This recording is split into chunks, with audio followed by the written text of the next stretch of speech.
Olá, seja muito bem-vindo a mais um episódio aqui do podcast Facioli. Hoje eu estou sozinho na bancada, meu companheiro me abandonou aqui, o Danilo, mas estou aqui com um grande companheiro, um convidado muito especial.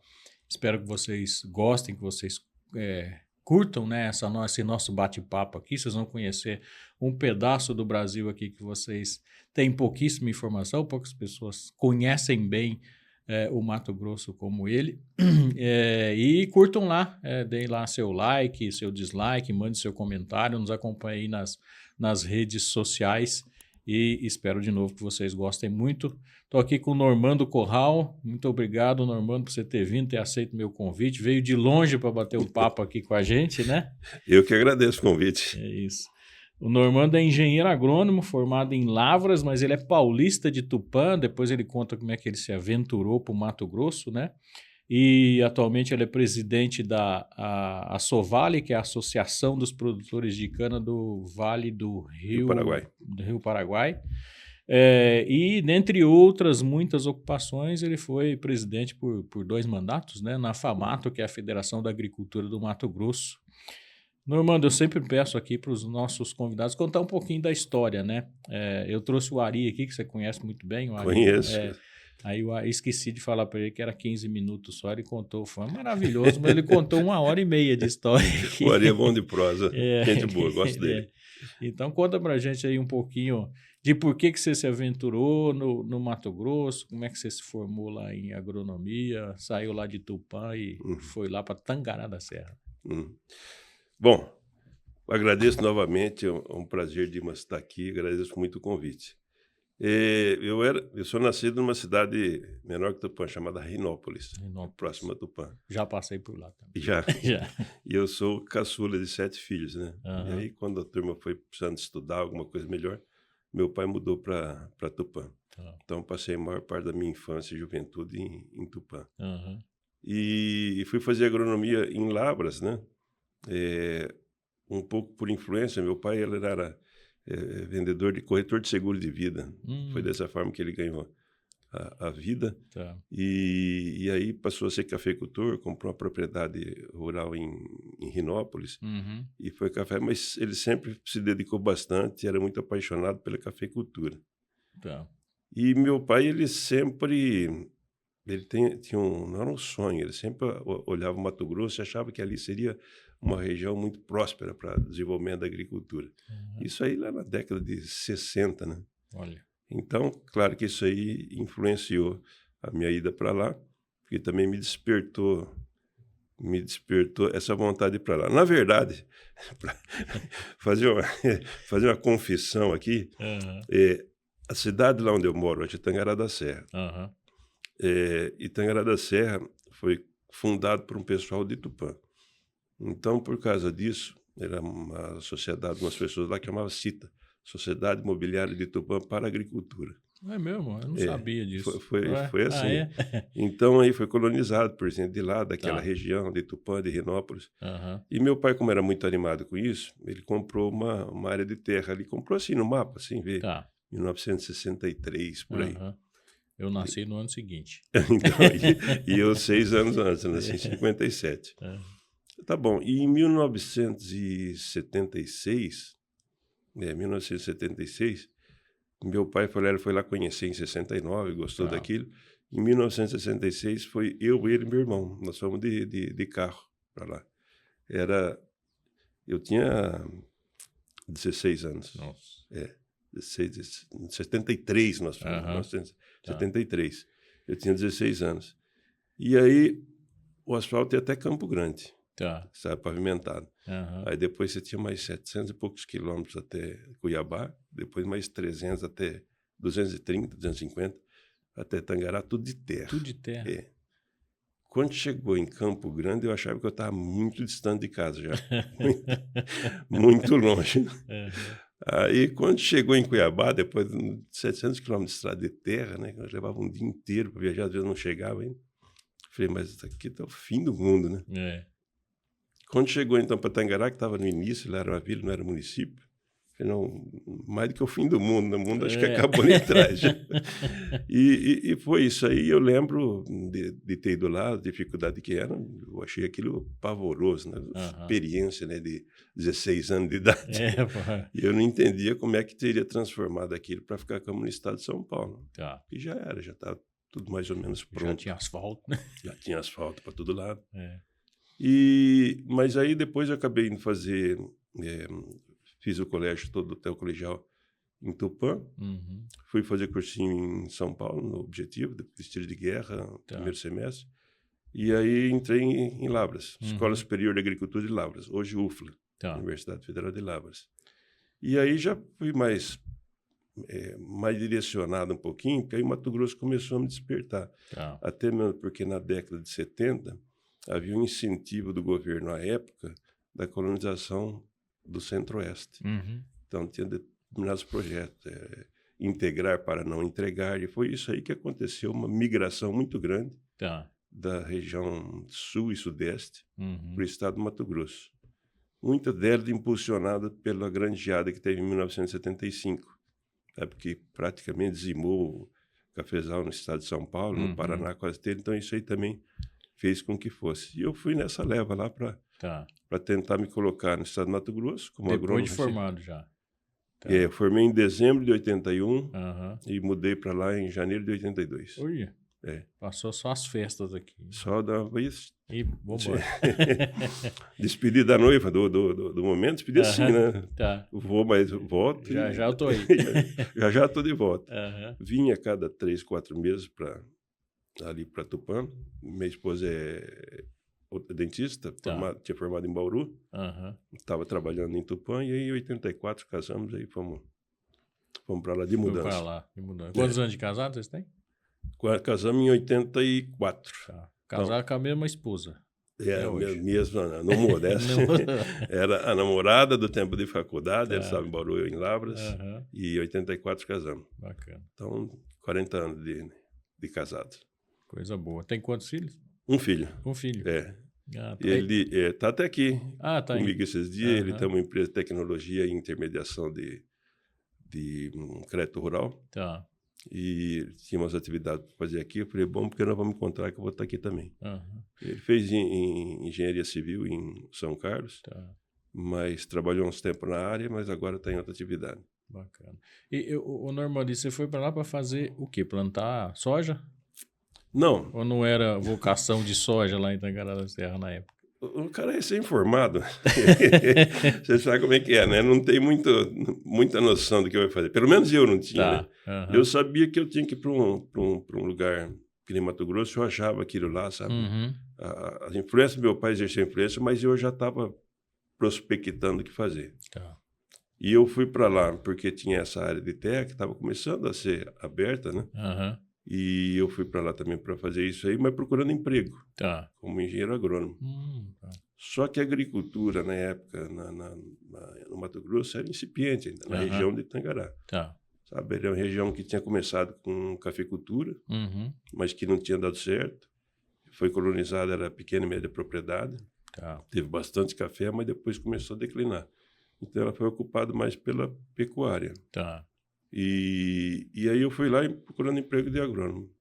Como não era muito difícil, os empregos que apareciam não eram bem remunerados, e eu, logo no começo, eu conheci um amigo lá, e, na verdade, era um amigo, ele era casado, a esposa dele era filha de um amigo do meu pai do tempo de solteiro. Olha. Seu Braizinho. Então, eu fiz amizade logo no começo com esse marido dela, que chama Augusto. E um dia, conversando, bate-papo, tomando uma cerveja. Ele falou que vinha se eu sabia de alguém que tinha novilha para vender. Eu falei, sei, eu já estava ali alguns meses mexendo para lá e para cá. Falei, sei.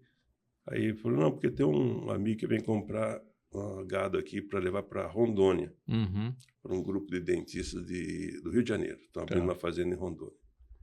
Aí falou, ele vem comprar 2.000 novilhas aqui. Cabeça minha era pequena, era do interior de São Paulo, né? Então, falei, 2.000 novilhas. Naquele momento eu não achava que alguém tinha dinheiro para comprar 2.000 novilhas. Falei, não, vamos, apresenta ele para mim. Aí o cara chegou e apresentou. Eu conversei com ele, chamava Gabriel, seu Gabriel. E pagava uma comissão por isso, né? E sentamos, combinamos e tal. Resumindo, das 2.000 novilhas que ele precisava comprar, eu comprei 1.700. E já estava conhecendo algumas pessoas ali, fui apresentando, um gado muito bom que tinha na região. E aquilo lá, quando acertou a comissão, aí eu estava assim, uns 6 meses de salário de agrônomo.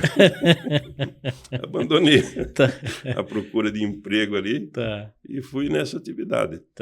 Então, abri a fazenda ainda, era chamada Roça de Tuco, você fazia derrubada, era área de mato, não de cerrado. Fazia derrubada, arrendava para as pessoas plantar, pequenos arrendatários, plantava milho, plantava feijão ou arroz, e depois plantava capim de muda, colonial na época. E foi isso aí eu comecei a me dedicar também à negociação de gado. E acabei montando a representação lá de compra e venda de gado. E eu e mais um amigo tornamos sócios. E fui nessa atividade. Aí foi dando a base para eu crescer, e aí entrou 1.000 e outras coisas também para fazer. Entendi. Então foi a base. Eu brinco, né? O que você fazia, né? Porque você era engenheiro agrônomo, não era picareta de gado.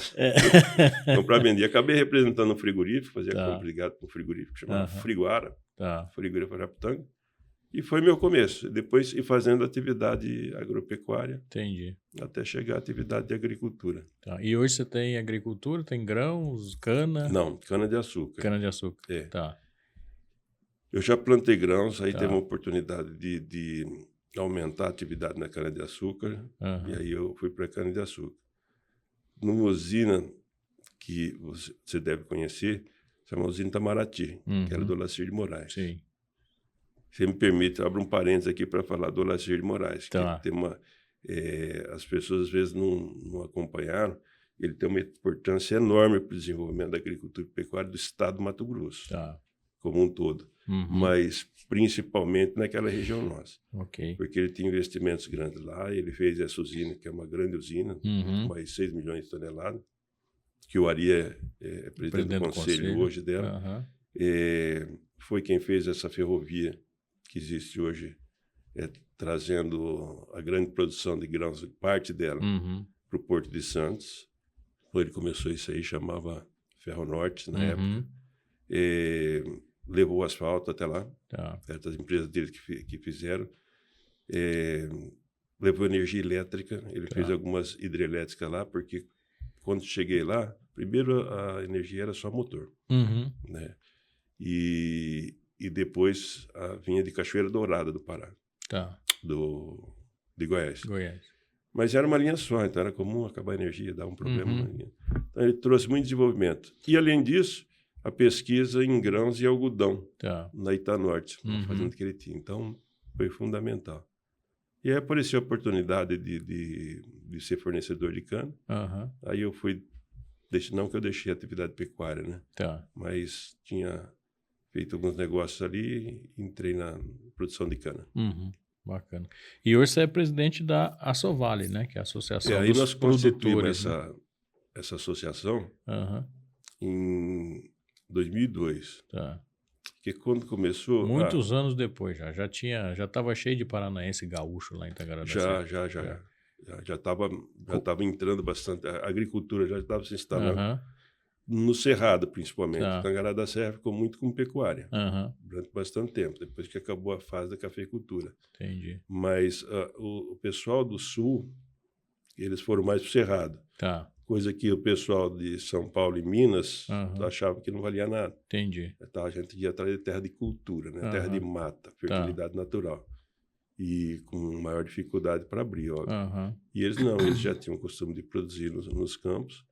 E chegaram lá e fez o que é aquela maravilha que é hoje lá de produção agropecuária. E aí, como surgiu essa oportunidade de cana, eu vou citar um fato também curioso. Vamos lá. Eu sempre falo que é o seguinte, é como o alpinismo, né? Você sobe um pouquinho, ajuda um de baixo para subir. Então, sempre teve isso aí. Tá. O caso de eu ter entrado aí para comercialização de gado na pecuária foi graças à informação de um amigo. E também no caso da cana-de-açúcar foi por outros amigos também. A usina Itamaraty, que hoje chama UISA, ela foi fundada na época do Proálcool. Isso. Né? Começo dos anos 80. Uhum. E depois passou também a fazer açúcar, uma série de coisas. E teve uma época que eles iam fazer um grande aumento dela, iam dobrar a capacidade de moagem dela. Tá. E aí eles iam expandir também em terra. E eu tinha um relacionamento com alguns diretores na época, que eram da Itamaraty. Tá. Eram amigos meus lá, cito dois, Odécio Sartorito e o Olímpico Colasso Alberton. Dois você conhecia, eu acho que conheci os dois, né? Conheci bem os dois. O Olímpio, infelizmente, já faleceu. O Olímpio era diretor agrícola, né? Ele era diretor agrícola e o Odécio da indústria. Depois passou a ser o presidente da usina. E uma vez, o Odécio me ligou perguntando se eu podia descer no dia lá na usina. E aí eu tinha um escritório de compra de boi, essa atividade que eu mais fazia. Se eu podia ir abrindo as terras que eram da família, né? Perguntou se eu podia ir lá na Itamaraty. Eu queria conversar lá uma coisa. Tá bom, vamos lá. Aí fui lá, foi a primeira vez que eu vi o seu Lacir. Chegando lá, eu lembro que eles estavam numa sala, entrei lá, estava numa sala, tinha uma mesona comprida, uma mesona que está até hoje lá. E na mesa tinha um mapa grande da região. Ali. E aí ele apresentou, falou, esse aqui é o seu Lacir e tal, o seu Lacir, esse aqui é o rapaz que nós falamos para o senhor, que conhece bem a região e tal. Aí eles falaram que tem um projeto de expansão e eles queriam comprar algumas terras na região. E aí ele falou, nós vamos aumentar aqui, porque tem uma área nossa aqui, tá assim, queremos comprar estrada, fazer uma estrada e tal. O negócio era gigantesco. Ele falou, você conhece as pessoas aqui? De quem que é essa área? Eu comercializava gado, então conhecia todo mundo, né? Abri porteira e cochete e conhecia todo mundo. Falei, esse é do fulano, que tamanho que é tanto? Será que vende? Não sei, se vende, se não vende. Fui mostrando para eles. E ele falou, olha, a gente precisava, então, a gente queria uma pessoa para fazer essa articulação para a gente. E, claro, tem ver como é que ganha isso aí, né? O custo. Beleza, né? Porque, opa, baita oportunidade. Né? Agora eu vou vender a terra dos gados. Aí ele falou, só que é o seguinte, a gente não pode, né, tá divulgando, senão a terra sobe muito. Né? No primeiro negócio, até o primeiro negócio, vocês vão ter, não vai ser divulgado. A partir do primeiro, esquece. Vai ser divulgado. Aí ele falou, não, a gente sabe e tal, mas a gente vai conversando para ver como é que faz. As áreas de maior interesse nosso são essas aqui. Aí tá bom, vamos lá. E o senhor Lacir, na época, ele teve eu achei assim, muito bom, né, para mim, mas achei muito correto, né, da parte dele. Ele falou, como é que é o negócio de comissão? Aí eu falei, normalmente 5% comissão de venda. Ele falou, quem paga? Eu falei, o vendedor. Falei, às vezes, dependendo do negócio, negocia, o cara aperta um pouco, cai para 3%. Aí eu falei, não, tá bom, pode ir, qualquer coisa aí que alguém não queira pagar, vamos conversar. Eu falei, beleza. E foi. Aí nisso aí eu intermediei bastante negócio. De fazendo assim, bastante venda e áreas que foram arrendadas e tal. E ganhei um bom dinheiro ali. E ela estava fazendo aquela expansão grande. Aí o Odécio e o Olímpio, onde chegaram para mim, falaram, por que você não entra como fornecedor também de cana? Você não tinha entrado no meu radar isso, né? Eu estava mais dedicado à pecuária. Falei, não, mas como é que é? Como é que é isso aí? Como é que é a venda de cana? Como é que é o pagamento? Aí eles explanaram e tal. Aí eu falei... Ele até brincou comigo. Você ganhou um dinheiro nosso aí. Dá para você investir. Falei, não, bora. Então foi assim, é o que eu falo, né? As coisas vão acontecendo às vezes por informação e apoio de amigos, né? Pessoas que você conhece. E foi aí que eu entrei na área de produção de cana. Me sinto confortável nisso aí. Tivemos problema porque a usina depois, o Grupo Itamaraty entrou em dificuldade, todo o processo que quase todo mundo conhece. até quando ela trocou de proprietário, né? Então, tem os Conheço, 9 acionistas aí. Segundo o Ari, a culpa é minha dele estar lá, né? Então, ele deu uma arrumada boa naquele negócio lá. Né? Deu, foi na chegada do Ari, Aham, com essa turma aí, que acabou consolidando a permanência tá, dos nossos fornecedores. Porque nós Aham. tivemos uma época muito difícil mesmo, de inadimplência da usina quanto aos fornecedores, foi muito Aham. difícil. Tá, Mas eu mesmo tinha parado de plantar cana por 2 anos. Tá. Porque você sabe muito bem, a cana, diferente de grão, você não fala parei, é. né? Você tem a cana de primeiro corte, segundo, Vai terceiro, demorar de uns quarto, 8 de quinto, anos, né? você Pra você demora um acabar com tempo ela. para sair É. e ver o que vai Pra fazer. se arrepender dela. É. E com isso aí, se você não tem a cana de primeiro ano, não tem a cana de segundo ano, imagina o que acontece com a produtividade, né? Aham, Vai ter terceiro, quarto ou quinto, produtividade mergulho. é. Então, todos nós, fornecedores da usina naquela época, sofremos bastante. Depois, com a chegada do Ari, com esses novos investidores, aí é que eu falei, não, vou, diante do quadro que se apresentou, Uhum. falei, não, vou voltar a investir. Eles tinham uma proposta de que a gente aumentasse, né, Tá. o conhecimento, então fiquei lá. E eu brinco que produtor rural do Mato Grosso, não é produtor rural, não, fornecedor de cana-de-açúcar, né, que é um animal em extinção, lá, mas é uma espécie rara. Faz no Mato Grosso, só se planta soja lá, não planta cana.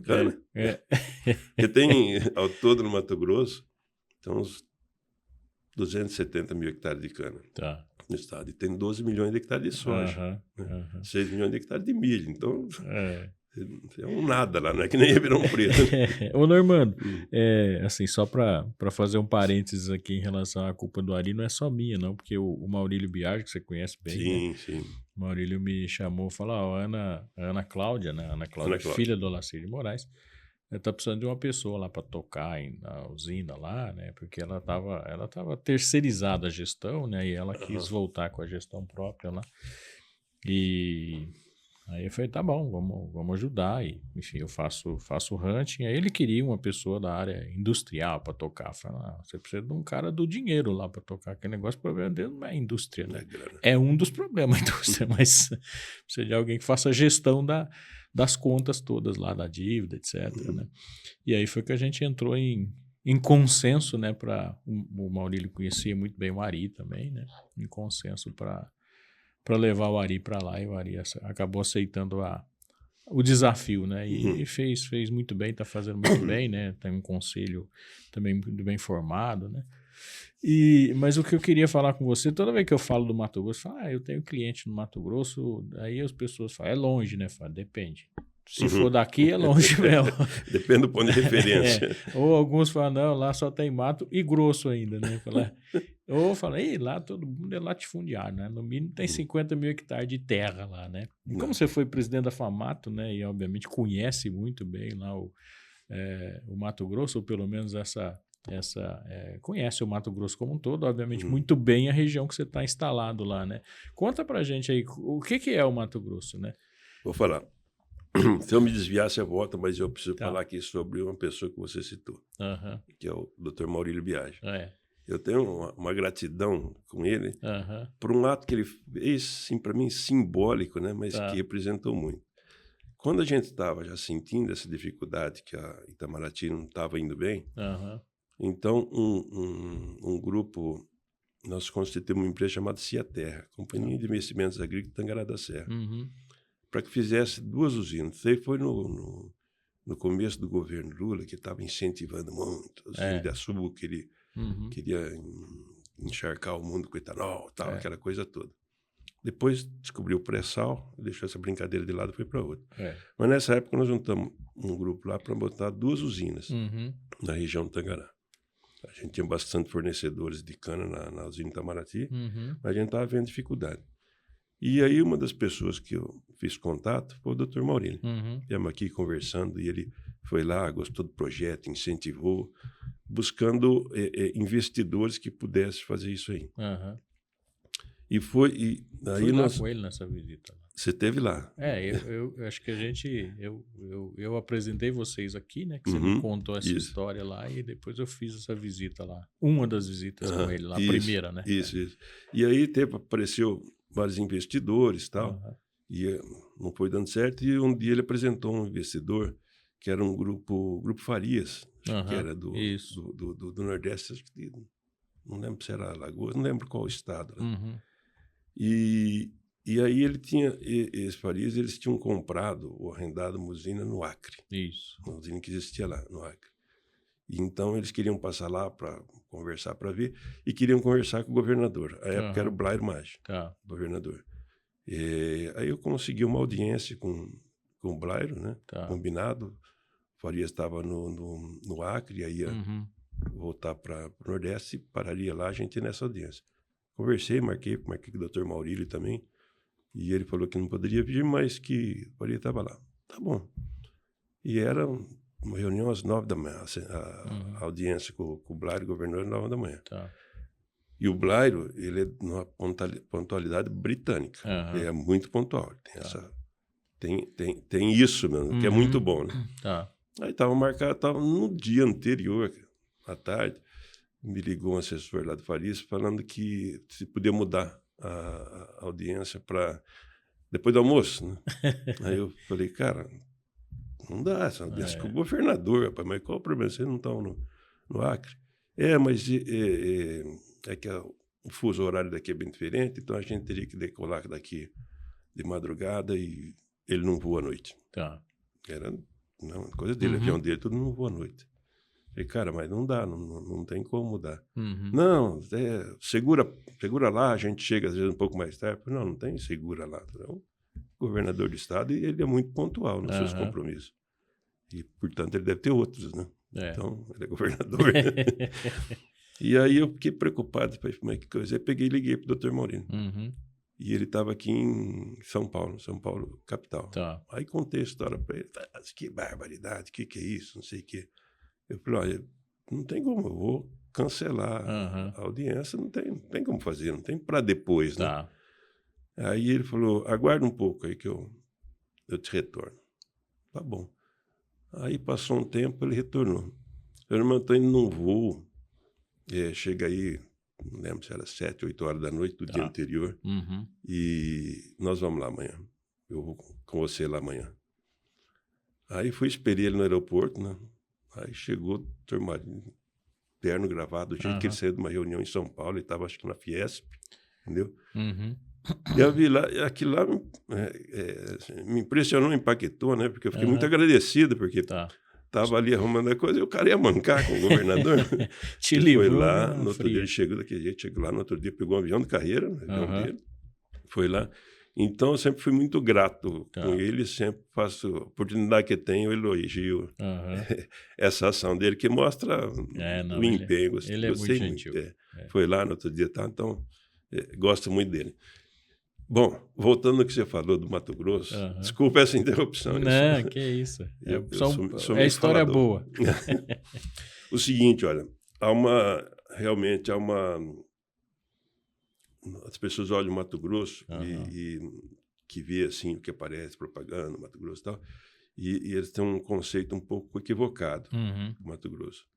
E eu sempre chamo atenção nas oportunidades que eu tenho para falar, não, peraí, o Mato Grosso não é assim. O Mato Grosso não é composto só por megaprodutores. Existem megaprodutores, mas não é assim.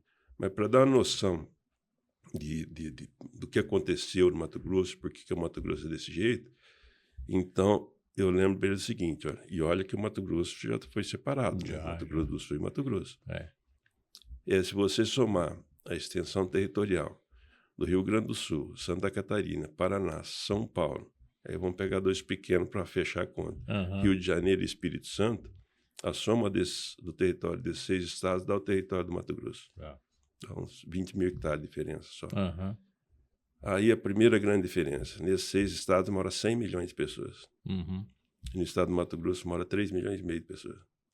Então, a gente não tem gente. Não. É pouca gente. O índice de desemprego lá é 0, né? 3 ponto alguma coisa por cento. A demanda, porque a gente tem uma dificuldade imensa de mão de obra, e mão de obra qualificada, é uma grande demanda. Então, o que aconteceu nisso aí?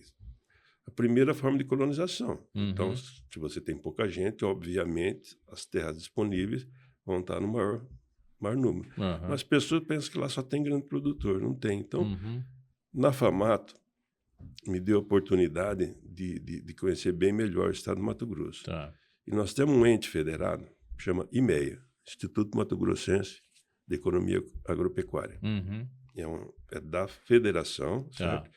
E esse IMEA é um produto muito qualificado e tem um pessoal jovem lá, Tá. economistas, estatísticos, uma série de coisas que tem todos os números do estado do Mato Grosso e do Brasil também, Aham. mas de uma forma fantástica.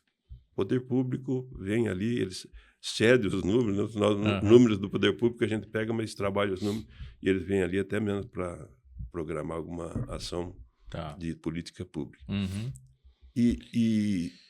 Então, esses números deu para ver bem. Então, você pegar mega produtores que tem, que é o que Uhum. mais aparece na mídia, Tá. certo?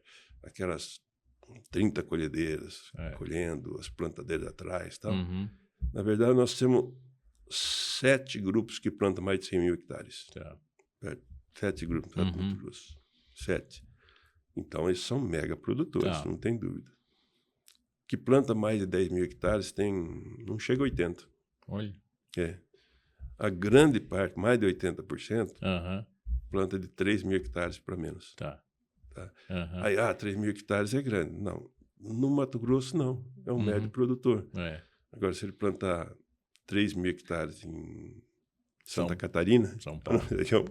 ele é um monstro, né? É um monstro, É grande. Então, é pela relação territorial. Aham. Então, tem muito isso aí no estado do Mato Grosso, mas a maior parte representado lá também tem representatividade dos produtores através de associações como a ProSoja, Aham. como que representa os produtores de soja, a AMPA, que representa os produtores de algodão, a Uhum. Crimat, que é bovinicultura de corte, entre outras, né? Tá. E aí a federação que representa todos os produtores. Então, isso aí, a grande parte dos produtores são de médio produtores no estado do Mato Grosso. E só que a escala lá é grande, né? Tá. Até mesmo por causa do tamanho do território. Sim, sem dúvida. O Normandie, assim, falando de FAMATO, né, você teve a oportunidade, obviamente, como presidente, de estar muito olhando essa questão, né, do apoio à agricultura, apoio governamental, obviamente, olhando para o Estado, mas olhando para o país também, né, presidente, enfim, ministérios, etc., né, teve a oportunidade de ficar discutindo os problemas, né, e o pessoal fala muito, o produtor é chorão, né, o produtor chora todo ano, chora mesmo, mas enfim, coitado, é um baita de um dinheiro que ele põe, né, com risco altíssimo também, né, não é como investir em bolsa, por exemplo, né, então o dinheiro que é muito volumoso, né, quando você fala de uma produção de 3 mil hectares, né, mesmo que a gente esteja falando, relativizando isso, né, e o risco também é altíssimo, né? Porque você tem um risco, sei lá, de superprodução, você tem um risco climático, enfim, tem uma série de outros riscos e custos, né? Logístico, etc. Né? Você estava falando do Lacir que fez todo esse investimento quando o Mato Grosso era só Mato Grosso, né? Não era do Sul e Mato Grosso, né? Que tipo de soluções, né, você buscava ou a FAMATO busca hoje? Enfim, não só a FAMATO, você falou da ProSoja, enfim, todas as associações, né? Nós temos que lembrar que no Mato Grosso tem muita indústria também, né? Indústria que trabalha a transformação, você citou a UISA aí, né? Que trabalha com açúcar, álcool, geração de energia, cogeração e etc. E uma série de outros produtos, né? Tem indústria de esmagamento de soja, etc., né? Tem fábrica de cerveja, né? Tem uma série de coisas lá que também fazem parte do Mato Grosso, né? As indústrias de etanol de milho hoje com um desenvolvimento enorme. Exatamente. E cidades muito pujantes, né? Tangará é uma baita de uma cidade, eu conheço bem, enfim, tem uma série de outras lá que também estão num processo de desenvolvimento grande. Mas assim, de maneira geral, a gente sempre brinca, né? Às vezes eu brinco com os produtores e falo, se o governo não trabalhar, tá bom, né? Quais são os grandes temas assim que você trabalhou na FAMATO especificamente, mas o que especificamente o produtor precisa trabalhar e precisa ter representação, por exemplo, política para poder fazer isso? Aí então um problema bem delicado. Eu tenho a minha opinião sobre isso, diante de tudo que eu vivenciei na presidente da FAMAT, como produtor também. E eu sempre falo com a turma, e principalmente quando estava à frente da instituição, eu falava o seguinte, ó, as pessoas ficavam... Primeiro, a gente tem no estado do Mato Grosso, que é um estado considerado amazônico, né? A gente faz parte da Amazônia Legal. Isso é uma baita confusão também. Até por isso as usinas não deram certo lá, né? Parou, não tem por causa disso aí. Não podia sair no bioma amazônico, não podia sair Bacia do Alto Paraguai, no bioma Pantanal. Aí do Cerrado. Cerrado plantava grãos, não ia ter cana, então para por aí. Mas uma das coisas importantes que eu sempre senti falta foi a questão de nós, não só produtores, não, nós brasileiros, não fortalecer as instituições que nos representam. E eu faço comparativo disso aí muito com os Estados Unidos. Certo? As pessoas às vezes ficam comparando o Brasil com os produtores e países da Europa, como teve agora, os produtores na Europa, diante daquela greve e tudo. O Estado, qualquer um daqueles países lá, se vergou aos produtores o que eles estavam reclamando. E eu falava para eles, escuta, é diferente. O produtor rural da Europa é um outro tipo, são eles mesmo que fazem atividade, é uma outra coisa. A Europa inteira já foi palco a Europa inteira não, a Europa foi palco de 2 guerras. Ele tem uma preocupação monstra de falta de alimentos e, por isso, uma preservação daquilo lá. Mas tem mais área também. Né? Outra coisa. Mas vamos comparar nós com os Estados Unidos. Por quê? Porque nós temos a mesma idade. Né? Os países da Europa nos descobriram. Então, eles já atravessavam o Atlântico antes da gente existir aqui, né? Existiam os povos, chamados povos originários. A gente já estava sem roupa aqui. Estava sem roupa, eles estavam de navio. De caravela. Mas nós, Estados Unidos, temos a mesma idade. Então, o que foi porque aquilo lá deu certo ou não? Principalmente a forma que eles foram colonizando e fazendo as instituições que os representam. Política forte de tudo isso aí. Nós estamos até hoje falando de fazer ferrovia no Mato Grosso. Os Estados Unidos já fez isso aí na colonização do oeste americano com ferrovia. Sim. Então, essa é a primeira falha que eu vejo nós, é de que a gente não fortalece as instituições representativas, uma série de coisas. Vejo isso aí com muita clareza. A outra coisa é que nós nunca nos preocupamos também, e aí através das instituições, com dados, com números, com mercado, certo? Sempre produzir, mas de mercado, né? Tem que ter atenção no mercado. É por isso que eu falo, uma instituição que nem o IMEA, que nós temos lá na FAMAT, tem outras referências, mas essa é referência para mim, pessoal, muito bom. Dá base para os produtores, a informação que necessitam para poder fazer esse negócio, né? Plantar e ficar, e depois vender, encharcar o produto com a sua mercadoria, vai baratear. Então, essa diferença aí, é isso aí que eu acho que nós sofremos muito, nós produtores.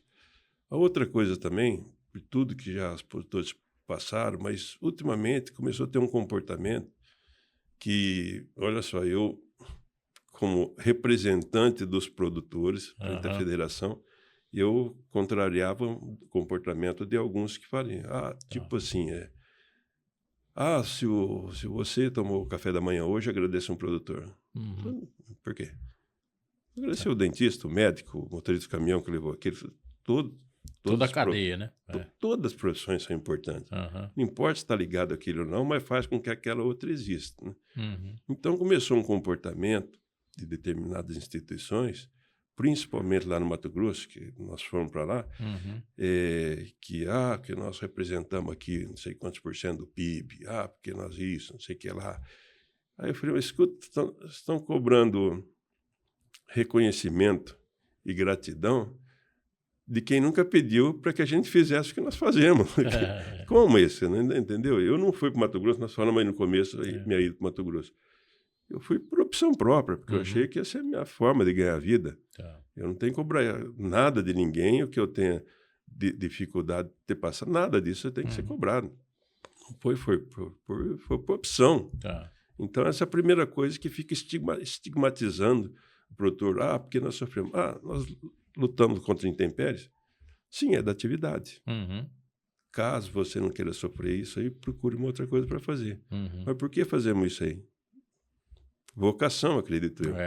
Por que eu fui fazer produção agrícola lá no estado do Mato Grosso? Porque foi a forma que eu achei que eu seria capaz de ganhar minha vida. Uhum. Não tinha outra atividade para fazer que eu achava que me daria bem. Eu fiz agronomia, Uhum. achava que era ali. Então, mas fui eu que achei, fui eu que fiz. Tá. Não tem... Por minha então, conta e risco. Né? Conta e risco. Uhum. Então, não tem que ficar cobrando. E o fato de que, às vezes, a gente, por a produção agrícola, principalmente nesses últimos tempos, representou muito para o Brasil, nos termos de exportações. Nós começamos a exportar, começamos a fazer parte do mercado externo com peso maior do que já tivemos anteriormente, quando era só o café, o ouro preto, que era chamado isso aí. Agora, há pouco tempo atrás, a gente era importador de alimento. Sim. 50 anos atrás, exportador de alimentos. E por que hoje nós somos grande exportador? Por duas coisas. E é uma coisa que eu cito sempre, que é o slogan da universidade onde eu formei, de Lavras. Ciência e prática. Tá. Nós chegamos ao que chegamos por causa da ciência. Nossos pesquisadores, principalmente ligados à Embrapa, as universidades que trouxeram esse conhecimento, e essa ciência foi colocada na prática pelos produtores vocacionados para isso, e que saíram desse lugar, como saíram de lá, que migraram para o estado do Mato Grosso, para os outros estados do Centro-Oeste, Goiás, essa coisa. Então, essa é a forma, só que a gente não podemos falar assim, nós somos os tais. Não. Temos um mercado muito grande a disputar, não somos o maior produtor agrícola do mundo, certo? Vem na nossa frente, vem Estados Unidos, China e os países europeus ainda, depois a gente vem, Índia também é grande produtor, então nós temos que saber como se comportar no mercado.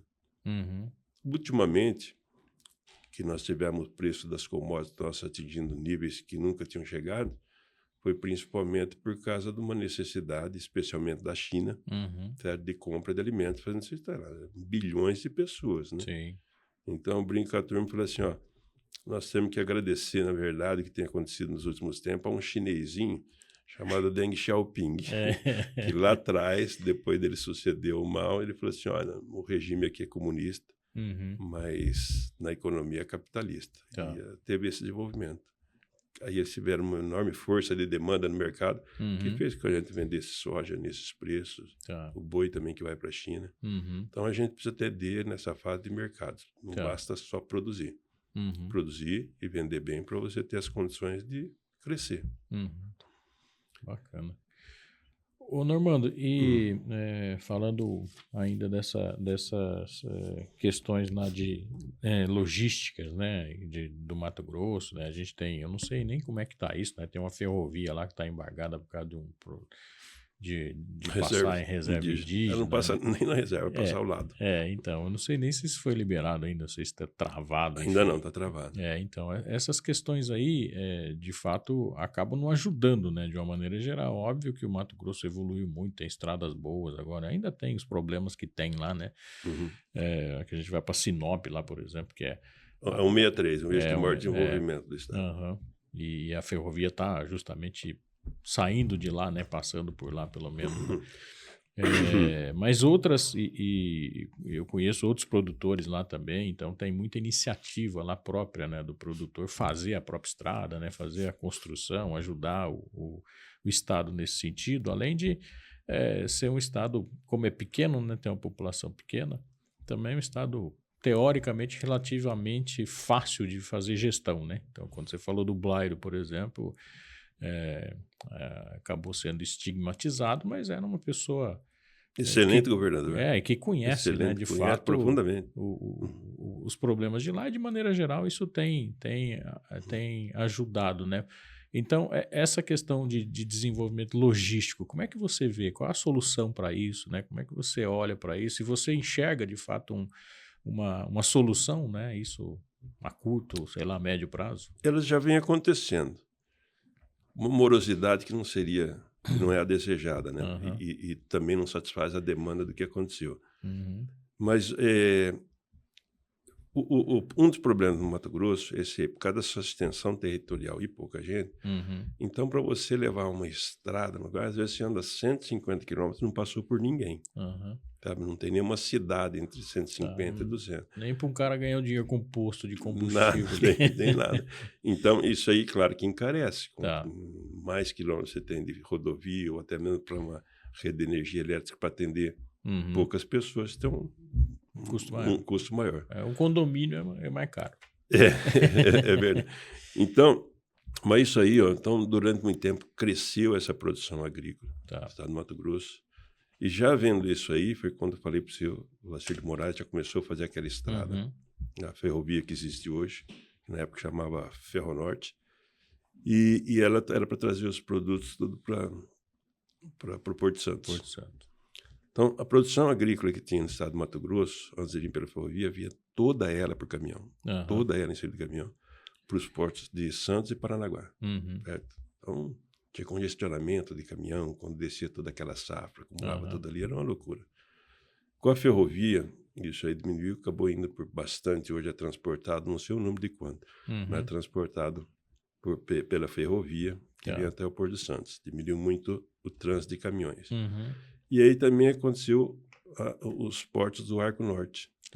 Então, uma parte do estado, porque tem... No estado do Mato Grosso, pela extensão, ele não tem uma logística só para sair a produção, tem que ter mais de uma. Que tem município que está a mais de 1.000 quilômetros da capital. Então, você não vai ter que trazer ali numa ferrovia para sair, ele vai sair para o outro lado. Então, temos que sair por Porto Velho, certo? Na navegação da margem. Tem que vai por Miritituba, no Pará. Então, Porto Velho vai para o Rio, né?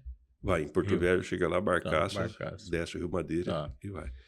Aí, principalmente aquele eixo da 163, de Nova Mutum para cima ali, Nova Mutum, Lucas, Sinop, Sorriso, tudo lá, vai para o Porto Miritituba, que é no Pará. Então, ali vai de caminhão, pela BR-163. E é essa aí que estão querendo fazer essa ferrovia chamada Ferrogrãos, que está, por enquanto, impactada por essa decisão de não pode sair, não pode, reserva indígena, todo esse negócio. E vai lá, desafogou muito isso aí. Então, a produção no Mato Grosso tem crescido lá, é para lá que tem que sair. Vão andar 1.000 quilômetros a mais, por quê? E o transporte fluvial e marítimo é muito mais barato. E menos poluente, né? Para falar de um termo hoje mais ligado à questão ambiental. E as pessoas esquecem não, às vezes não sabem, que o estado do Mato Grosso, ele por ser considerado amazônico, como eu falei, as restrições ambientais por lei são muito severas ali. Então, se você estiver no bioma amazônico, você pode abrir 20% da sua área e conservar 80%. Certo? O custo disso é do produtor, e é um custo enorme. Nas áreas de cerrado, você pode abrir 65% e reservar 35%. Isso fez com que o estado do Mato Grosso tivesse toda essa produção agropecuária que tem hoje em menos de 40% do seu território. 63% do território está preservado com a vegetação nativa. Fora outras reservas que tem. Vou citar um número do município de Tangará da Serra. É um município com 1 milhão de hectares. 510 mil é reserva indígena. Então, a gente produz em Tangará da Serra em menos de 50% da área territorial. Então, isso acaba tendo um custo muito grande. Por quê? Porque você tem que andar distâncias maiores para poder buscar o produto. Então, o problema de logística nosso é grave. Muito grave no Mato Grosso por causa da sua grande produção. Mas é grave no Brasil inteiro. Sim, no Brasil todo. Nunca cuidamos. Se comparar, como eu falo de novo, você pega e coloca no mapa dos Estados Unidos, que é um país grande também. Você pega o mapa dos Estados Unidos, você coloca lá as rodovias, as ferrovias e as hidrovias, cruza tudo. Aí quando você coloca no Brasil, você só tem um pedacinho. Fica faltando uns pedaços, né? Aí fica faltando. E principalmente falta no transporte dos produtos que fazemos lá. Então, Mato Grosso é um grande produtor de coisas, né? Já que a gente tem muita gente. E outra coisa que você falou agora também, com a questão do etanol. A gente vem há algum tempo aí industrializando os produtos lá. Isso por que não foi feito antes? Não foi feito porque não tinha mercado. Não foi feito porque sabia fazer. Ou não tinha investidor também. Não tinha investidor. Que é um ponto importante. Então, você pega... outro dia eu estava citando o número, até numa reunião da Orplana, a produção no Mato Grosso, na safra 13, 14, de etanol, foi de 1 bilhão e 100 milhões de litros de etanol, totalmente de cana. Na safra 23, 24, 10 anos depois, a produção de etanol de cana-de-açúcar foi de 1 bilhão e 180, 80 milhões. Aumentou nada. Nada. E diminuiu o Mosino nesses 10 anos. Mosina fechou. Mas a produção de etanol no estado do Mato Grosso nesses 10 anos foi para quase 6 bilhões de litros. Tá. Quase todos eles de milho. De milho, né? Então, a gente tem uma grande produção de milho, distante, né? O próprio milho lá sempre foi muito barato, Sim. porque estava distante dos centros consumidores. Mas agora, com o etanol de milho, isso mudou. Tá. Qual que é a preocupação agora? Como tirar esse etanol dali de forma mais barata e como vender, né? Então, que eu falo. Produziu, aí o mercado. Cuida do mercado, senão não vão ter problema. Então, é um estado que a vocação do estado do Mato Grosso é uma vocação agrícola do estado todo. Você pode ter alguma coisa com turismo, vai industrializar, mas é como você falou logo no começo, e mão de obra. Ali nós temos uma dificuldade grande de mão de obra. Então, e a indústria, qual vai ser? Então, esse problema que tem que resolver o Estado. Mas quanto à produção agropecuária, o Estado tem uma vocação enorme para isso aí, embora a legislação feita de uma forma equivocada impeça que a gente utilize as melhores áreas para produzir. Então, se às vezes você tem áreas lá que você tem topografia excelente, como essa mesa aqui, terras com 60%, 65% de argila, uma estrutura física excelente para produzir, regime de chuva em torno de 1.800 milímetros ano. Qualquer um do mundo procuraria para fazer, mas ela está com a vegetação nativa, não pode ser modificada. Então, às vezes se permite que tenha feito abertura em áreas de baixa capacidade de produção agrícola e deixa em reserva com alto potencial. E por que isso acontece? A gente falando um pouquinho, você citou duas coisas que eu queria tocar nesse assunto. Primeiro, essa questão ambiental, né? No Mato Grosso, a produção agrícola de uma maneira geral, agropecuária, né, de uma maneira geral, apanha no Brasil inteiro por causa dessa questão ambiental. A gente cresce produção, estão achando que estão derrubando mato e, obviamente, as notícias que aparecem falam, aumentou o desmatamento, não sei das quantas, etc. A gente já falou aqui com outros produtores, eles falam, tem produtor de todo tipo, né? Tem produtor que derruba mata mesmo, mas o produtor consciente de uma maneira geral, ele nem pode fazer isso, porque senão ele vai ser penalizado muito fortemente, né? E por que se faz isso, por exemplo? Eu não poderia trocar, por exemplo, uma área boa como essa, né, que está propícia para aumentar, inclusive, a produtividade por uma outra área que, enfim, menos produtiva, por exemplo, ela ser a área de preservação. E por que acontece isso? Como é que eu determino que é aquela área lá da minha fazenda que eu tenho que preservar? Já está definido isso ou o agricultor tem liberdade de tomar essa decisão? E a segunda é assim, qual de fato é a mística, né, que a gente pode falar sobre a preservação ambiental? O produtor é um devastador? Um devastador ou ele é consciente mesmo? Não tem ninguém com consciência total. Você perguntou qual o motivo disso aí, né? Para mim, a única coisa que vem à cabeça é burrice. Não é outra, cara. Eu cito eu não gosto de fazer isso, mas cito assim para que a gente possa tomar juízo, né? Tem uma frase do Mato Grossense ilustre, que já morreu, chamado Roberto Campos, avô do atual presidente do Banco Central. Roberto Campos era Mato Grossense. Ele foi senador pelo estado do Mato Grosso. Antes ele já tinha sido ministro, já tinha sido embaixador. Ele foi senador pelo estado do Mato Grosso e depois deputado federal pelo Rio de Janeiro, na Constituinte. E era um cara de uma inteligência enorme, uma cabeça brilhante, mas muito sarcástico, né? Às vezes nas colocações dele. Eu ouço ele de vez em quando. E aí ele tinha uma frase que uma repórter perguntou para ele uma vez sobre, né, na Constituinte, né? Por que tantas propostas dele tinham sido rejeitadas, né? Ele se sentia derrotado. E ele falou, não, Aí por que aconteceu? Ele falou, olha, te falou o seguinte, o problema nosso é que a burrice no Brasil, ela tem um passado glorioso. Mas o pior é que ela tem um futuro promissor.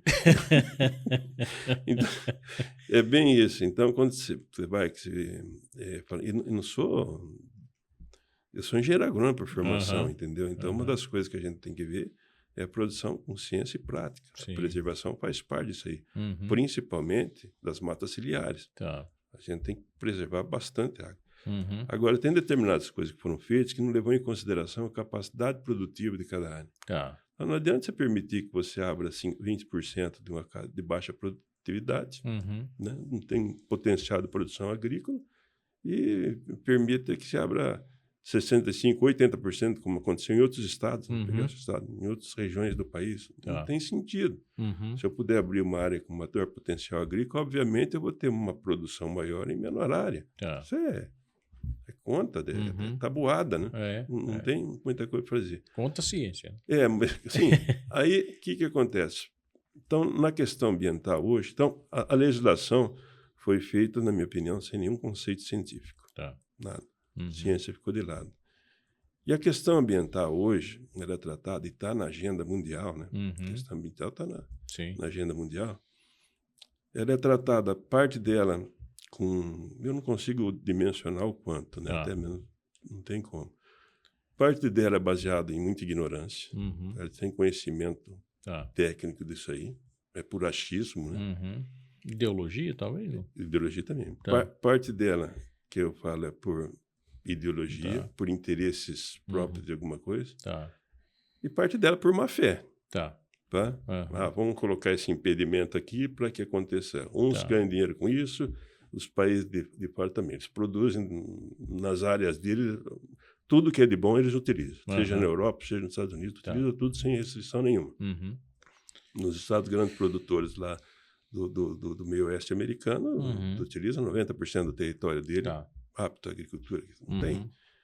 Mas isso ficou, principalmente na questão amazônica, está muito forte hoje. Então, não vejo eles, podemos abrir de qualquer forma. Não é abrir de qualquer forma. Tá. Nós podemos ter preservação melhor que qualquer país do mundo e podemos produzir mais. No momento, até não é necessário. Tá. Que nós podemos crescer em produtividade nas áreas que estão aí. Certo? Tem outras coisas para fazer. Assim como teve essa revolução, graças à Embrapa, principalmente, nesses últimos anos, que fez com que o Brasil chegasse na produção agropecuária que tem hoje, e ela vai além disso aí, mas a gente tem que estar prestando atenção no mercado. Então, nós temos a capacidade de irrigação que vai fortalecer demais o aumento de produtividade, tem bastante coisa para ser feita. Mas nós temos que preocupar, e eu coloquei algumas oportunidades que eu tive, eu falava da gente fazer o uso racional do solo. Tá. Nós temos no Brasil hoje empresas de pesquisa agropecuária, volta a citar a Embrapa. Sabe? Eu acho que os produtores rurais eles tinham que fazer, como os muçulmanos que oram diariamente virado a Meca, a gente tem que fazer virado a Embrapa. Eles foram fundamentais nisso que aconteceu com a produção agropecuária no Brasil. Mas nós temos, então, condições de fazer um estudo no Brasil de quais as áreas poderiam ser preservadas, certo? E quais as áreas que poderiam ser utilizadas num futuro, que seja daqui 20, 30 anos, que a gente poderia utilizar sem problema nenhum. Uma compensação de áreas, como você falou. Mas se você tem uma área com declividade ruim, certo? Impedimento no solo, seja por afloramento de rocha, cascalho ou muito arenoso, por que não deixar voltar a vegetação original nessa área e abrir uma outra com boas condições? Quer dizer, uma não tem condição nenhuma de topografia, de estrutura física do solo ou de regime de chuva. Né? E vamos deixar uma que tem esse potencial para... não, mas uma está distante da outra. Não, o mundo é um sistema... a Terra é um sistema fechado. Né? Como dizia Lavoisier lá atrás, nada se cria, nada se perde, tudo se transforma. Então está aqui. Nós temos que ter esse cuidado. E nós temos a ciência hoje para fazer isso aí com toda a segurança. E desenvolvendo cada vez mais. Então, especialmente no Brasil, que a produção agropecuária é importante no país, tem colaborado muito com o PIB brasileiro. Sim. Então, nós temos que ter essa preocupação já para os próximos anos. Aham. Não podemos deixar que ninguém venha nos impor aqui o que é um recurso natural nosso. Sim. Todos os países do mundo, todos eles, lançaram mão dos seus recursos nacionais para serem desenvolvidos. Uhum. Seja petróleo, seja agricultura, mineração, de qualquer... Todos. Sim. Todos. E se desenvolveram por causa disso. Porque nós não podemos. Por que a gente vai ficar preso Refém. ainda, né? Refém do quê? Refém. Então, Um outro ponto, Normando, enfim, essa questão da ambiental, dá para a gente bater um papo longo, né? Mas uma outra coisa, assim, para a gente aí terminando a nossa conversa aqui, que é rapidinho, você viu? Você ficou com medo de demorar muito, foi rápido. Essa questão que a gente fala demais, né? Não fala nada. Essa questão que a gente citou aqui durante toda a nossa conversa e não finalizamos ela, só para a gente finalizar, a questão de mão de obra, né? Como você falou, a gente para levar gente qualificada lá é complicado porque a gente tem muita demanda e tem pouca gente, né? Por que enfim, enfim, eu sei dos programas que os empresários acabam fazendo lá, né? Paga mais, por exemplo, tem que o custo de mão de obra é mais caro lá também. Mas por que enfim, uma pessoa que está fazendo engenharia, agora terminou engenharia, tem tanto medo de ir lá para o Mato Grosso, e o que tem de bom lá para ele ir? Não precisa ter medo nenhum, não. Eu falo para você, eu fui para lá em 82, casei em 84, depois também interior de São Paulo, de Tupã, e foi para lá. No começo era difícil, claro, passando por momentos... A 8 é avião que vai lá. Não, achei tranquilo. E tá lá e não queremos sair de lá. Estamos enraizados em Tangará da Serra. Mas não é esse o problema. É que depende das pessoas. Olha, vou dar um exemplo. O pessoal que veio, acabei de fazer terminando de fazer o plantio de cana, né? E normalmente vem o pessoal do Nordeste fazer essa mão de obra. Uma mão de obra qualificada. Tem um custo para trazer de lá, trazer de Alagoas, trazer de Pernambuco, para trazer de lá um custo de levar de volta. Sim. Isso aí é absolutamente dentro de toda exigência e rigidez da legislação nossa trabalhista. Absolutamente sem problema. E eles fazem comissão especializada, a safra é diferente, né? Termina a safra de cana lá, começa a nossa aqui, eles fazem. Mas vem gente de lá. Alguns acabam se fixando ali no Mato Grosso, mas nem todos. Quase todos eles retornam ao seu estado de origem. E esses dias, um amigo meu que me confidenciou que ele tinha pego um voo ali em Cuiabá para vir para... Não lembro para onde, se era para Curitiba, o que é. E tinha naquele avião tinha uns 100 pessoas, toda uma empresa só, uma construtora. Essa construtora com obras em Cuiabá. Ele estava trazendo as pessoas do Sul, ficava 15 dias lá e voltava, todos eles dentro do avião, porque falta mão de obra. Então, falta mão de obra, a gente é pouca gente lá.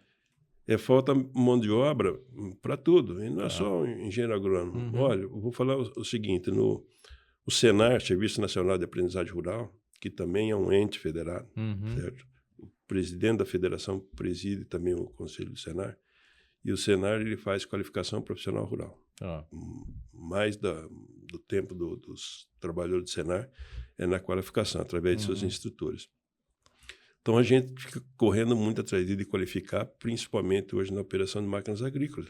O desenvolvimento dessas máquinas tem sido muito grande, muita tecnologia embarcada e não dá tempo de você treinar as pessoas. Então, estamos correndo atrás disso. Mas aí falta mais para qualificar. Falta gente.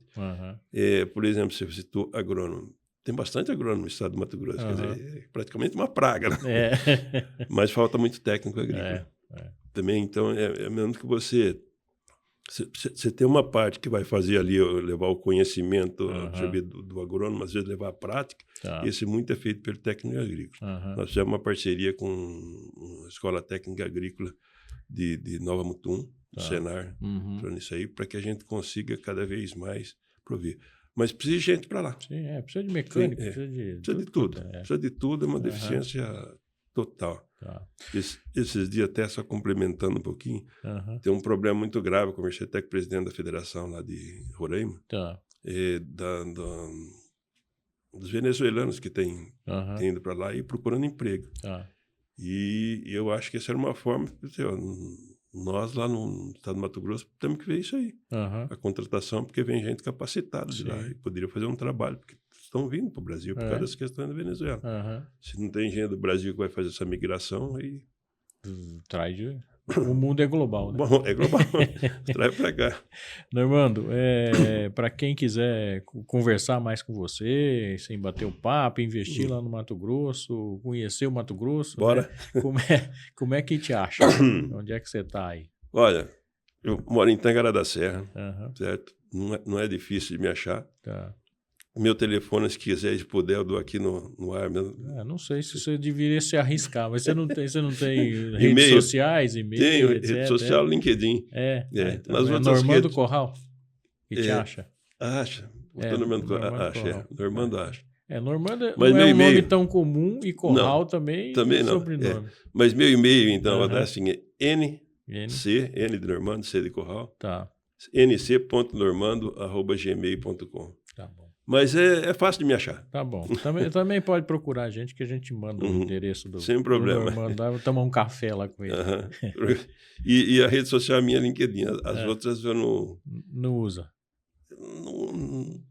Não dá tempo, não acho. Não, mas tá bom. LinkedIn a gente já acha. Normando, muito obrigado por você ter aceito o convite de novo. Obrigado pelo papo aqui. Eu espero que vocês que nos acompanharam aí tenham gostado bastante dessa conversa. Estamos aqui à disposição. Deixe seu like lá, sua pergunta, seu questionamento, seu dislike também, se não gostou. A gente também corrige. Pode falar. Tá bom? Muito obrigado a você que nos acompanhou. Obrigado, Normando, por estar aqui com a gente. Dimas, eu que agradeço. Peço desculpa um pouquinho. Às vezes as pessoas viram aqui meio que enxugando o olho. Estou emocionado. Não é? Tem umas alergias de vez em quando que afeta e fica lacrimejando. Não. E já parte a idade. Mas obrigado, fiquei muito contente de poder vir aqui. Para as pessoas aí, ó, no Mato Grosso, quem quiser ir para o Mato Grosso lá, vale a pena, é um bom lugar, precisamos de gente lá. É isso aí. Um abraço.